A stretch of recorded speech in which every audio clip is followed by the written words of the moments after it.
Hey guys, it's me. I'm back. I'm sorry it's been a little while. Life's just gotten a little bit crazy and I went back to work, so I'm out of quarantine. Today I'm going to show you guys how I made some badass Band-Aid earrings. I know it sounds kind of weird, but the inspiration that I had for these was when you get hurt and you get a really cool Band-Aid as a kid and it just makes you feel awesome. I wanted these earrings to have that feeling too. I wanted to make these earrings have like a skull type of design on them. I know I've talked about making polymer clay canes in the past, so I decided I was going to make a skull cane. What I started with first, you can see here, is kind of just a disc of white, and then I used a small cookie cutter to punch holes into it for the eyes. I rolled the black into a log and then cut 2 logs out of it, and that's what's going to be just our round black eyes. I would cut the white open and place those in rather than do it how I did here. It did work out fine for me here, but it's just a way to make it even cleaner. Then we're going to cut a little triangle out of our white disc, and this is where we're going to add in the nose, which is just a black triangle. You just want to make a black triangle the same width as your disc, and then you can see here I just kind of cut it to make sure it would fit right back into the spot that we cut out.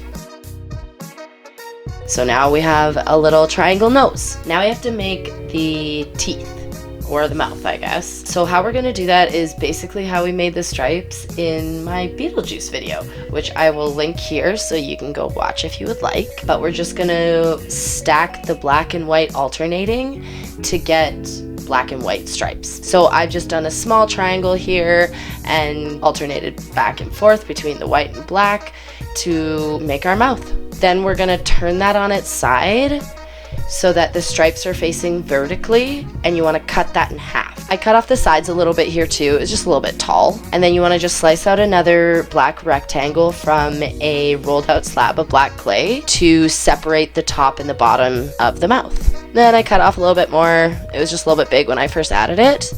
And then we add that to the bottom. So you can see how now we kind of have those teeth, and then we want to add the bottom of the skull. So I just added another little slab of white at the bottom there and cut it off at the sides of the mouth.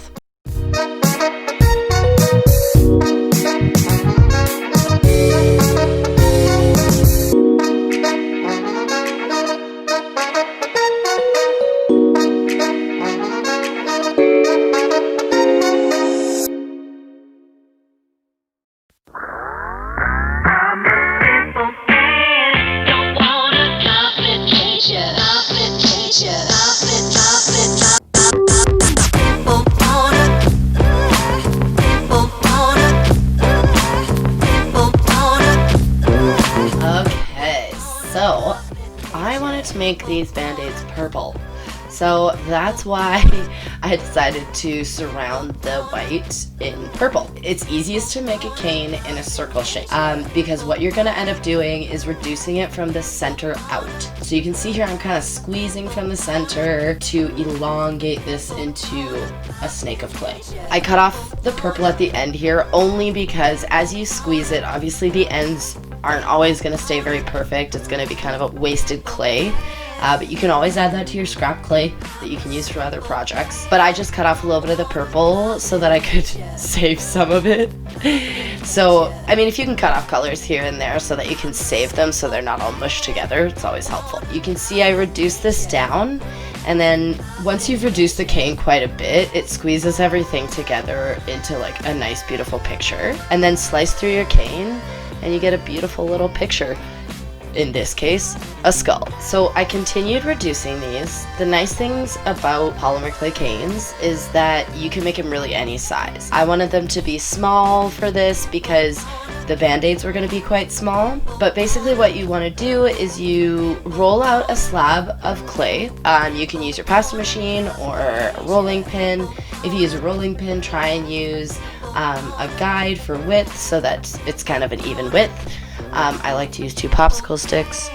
So I reduced the cane down to the size that I wanted, and then I did put that in the fridge or the freezer for a little bit just to stiffen the clay. And then you want to go ahead and just slice your cane into even slices and then place that onto your rolled out slab of clay.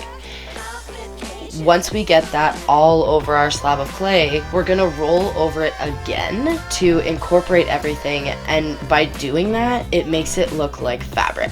So you can see here, I actually cut a Ziploc bag in half because the thickness of the plastic is really nice.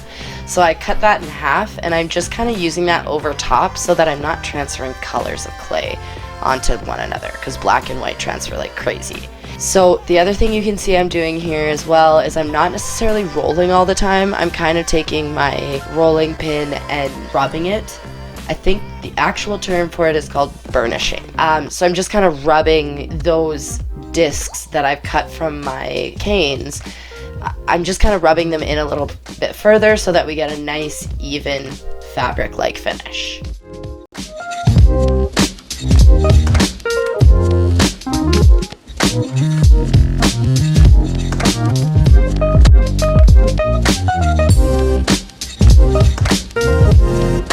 Voila! So this is going to be the fabric for our fabric band-aids. So you can see I just cut off a straight edge here, and then I made a little guide, which honestly I didn't really end up using. Basically what we're going to do is I measured out 1.5 inch columns, I guess you could call it, from this slab, and I just went through and cut as many of those as I could. Once I got all those cut, I took a circle cutter and used that to round the edges of the band-aid. I did also put this slab in the fridge for a little bit just to make sure that when I cut it, all the cuts were really, really nice and clean. Doing that though, it kind of made it stick to the parchment paper, so just be really gentle when you're pulling it up from your parchment paper so you don't end up ripping them. You might have some bumpy backs, but it's the back, so who cares? And the good thing is minor imperfections can be taken care of with nail polish remover after it's been baked. Then I rolled out a thin slab of black clay that you can see here in kind of a stripe, and I'm just creating like the square bandage part of the band-aid, and I decided I wanted to do that with black. So I made little black rectangles that I can put on the center of each band-aid. Once I got all the black rectangles done, I took each band-aid and I just rounded any harsh corners with my fingers, and then I made sure to stab a hole in the top of each one so that we had a place to put our findings when they're all baked. Then all that's left to do is bake these guys in the oven for 20 minutes at 240 degrees, add a couple coats of a varathane finish, and then add your findings for earrings, and you've got cool little band-aid earrings. As a bonus, I made a second pair of these as well. I just didn't show the process as much because it was pretty much the same, but they're a little bit more girly and pink with black hearts. As always, I hope you guys enjoyed my video. Please like, subscribe, and share with anybody that you think might like it. Thanks for watching, guys, and I'll see you in my next video.